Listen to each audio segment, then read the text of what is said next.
Berbagai upaya ditempuh untuk meningkatkan partisipasi warga pada Pilkada 2024. SMK Negeri 6 bersama KIP Kota Langsa menggelar sosialisasi dan pendidikan politik bagi pelajar yang juga pemilih pemula. Pendidikan politik untuk meningkatkan partisipasi pemilih pemula. Kegiatan ini sekaligus memberi pendidikan politik kepada generasi muda agar tidak apatis terhadap politik. Dalam sosialisasi tersebut, pelajar diajak mengenal politik dan memilih kepala daerah pada pilkada yang akan dilaksanakan tanggal 27 November 2024. Kegiatan tersebut juga untuk meningkatkan kesadaran pemilih pemula berpolitik.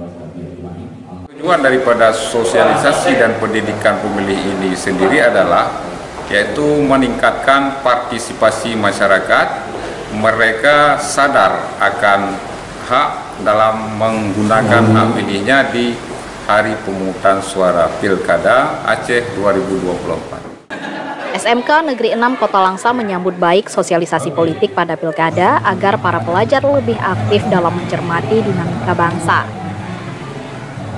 Tingkat partisipasi pemilih pemula di Kota Langsa cukup baik atau mencapai 65%.